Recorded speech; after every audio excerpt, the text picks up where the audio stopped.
Hey everybody on YouTube, this is Mikey from the Retro Game Sound Test, and I just wanted to show off this cool thing in a brown box that I got today, all the way from Turkey.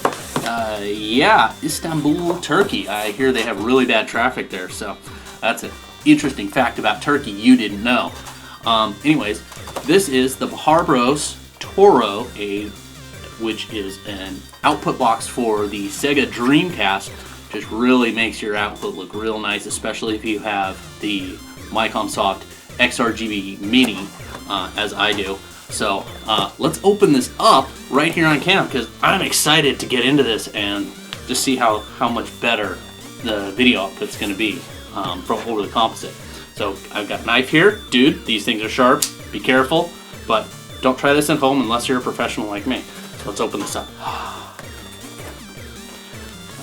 Tape open. Oh, also lovely little crack on the side there. Thank you, post office, for lovingly taking care of my precious package here. And more tape here, and a little bit more tape right there. Also, dude, sharp. Close that up. I think we're done with that guy for now. And here we go, opening that up. Inside we have got, well packaged here. Much bigger than I thought it was. And there we go. There is the Beharbros, I hope I'm pronouncing that correctly, Toro box. It comes in a plastic bag, plastic zip top bag there. And some of these, and I paid the extra $5 and got the RGB cable. Very nice, high quality. Looks like gold-plated connectors, real nice. And then, hi guys, look at me. Oh, cool, extra cardboard. All right, let's open this guy up. So, as you can see, it's got the Dreamcast proprietary connector on that side, and it's also very nicely hold that up there, braided cable there, goes in here. If you can see that, I don't know if the camera's getting. I'll probably take more high resolution pictures of this later and add it on. Kind of hope that doesn't cause too much issues there, but this is a very nice. Ooh, you can even see really close there. It says Toro right there. Toro. Some dip switches here on the side, which allow you to change different options. I believe it also has built-in scan lining capabilities. So, yeah. On this side, we've got the right and left RCA outputs as well as VGA.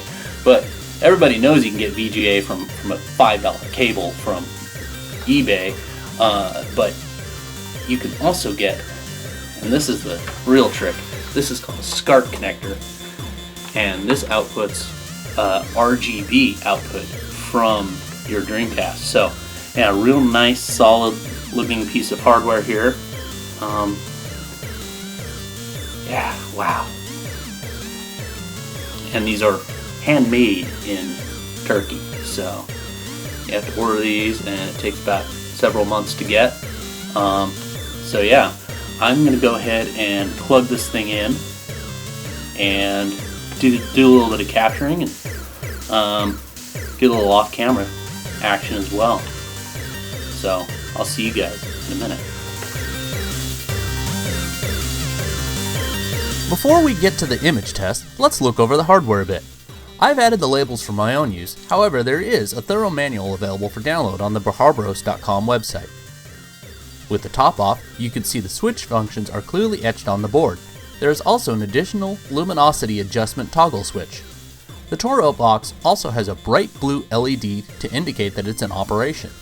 Even though I've modified my Dreamcast with a green LED, no modifications and no additional power source is necessary to use the Toro box. You just hook up your Dreamcast and your SCART-enabled monitor or XRGB, and you're ready to go. As of November 2015, a new version of the Toro is available, which includes a selector switch for scanline width. the version I am reviewing here does not include this. With all of the image quality tests, I'm using an XRGB Mini FrameMeister, and all videos are captured using an AverMedia Game Capture HD2.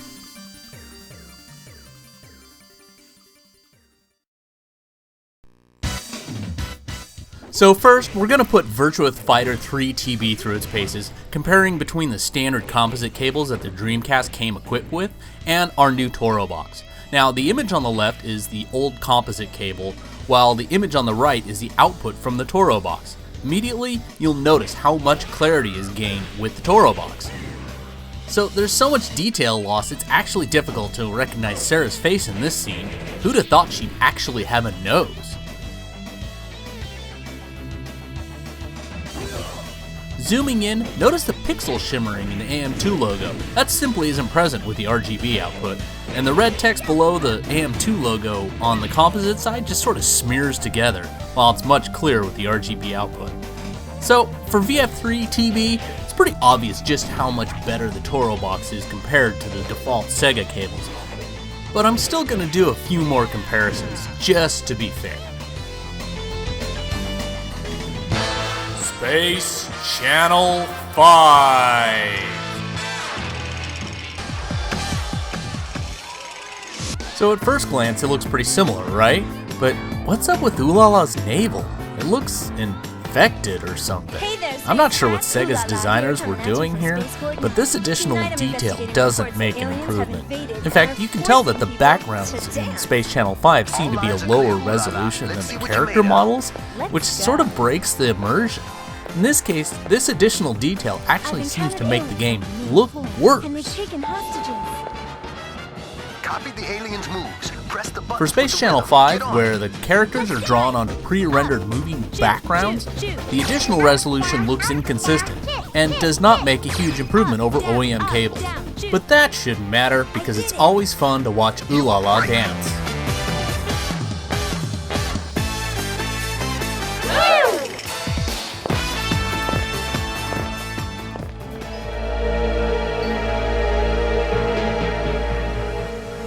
For round 3, we've got Time Stalkers.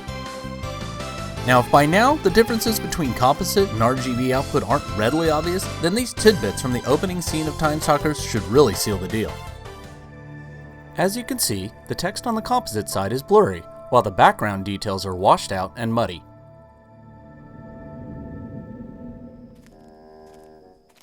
Sword's facial features in particular are not readable on the composite side.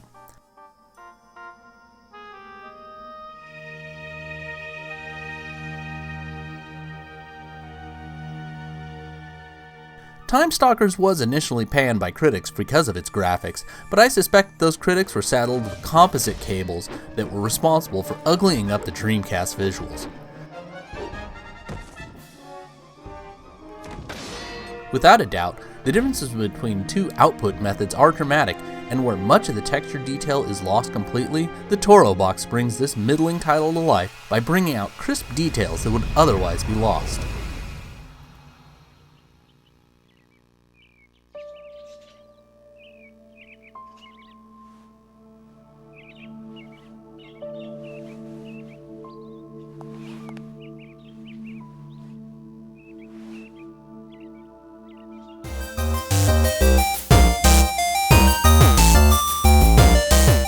If you were looking for a way to get sharp visuals out of your Dreamcast, but still want the functionality of an excellent VGA adapter, or if you have SCART capability that you want to utilize with your Dreamcast, then the Toro box is definitely a great solution.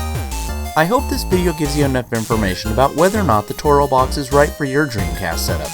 I'll also put a link where you can purchase your very own Toro box. And if I missed anything, or if you have any questions or comments, please feel free to leave them in the comments section below. If you liked the video, please give a thumbs up and subscribe, I'd truly appreciate it. And of course, thank you for watching the Retro Game Sound Test.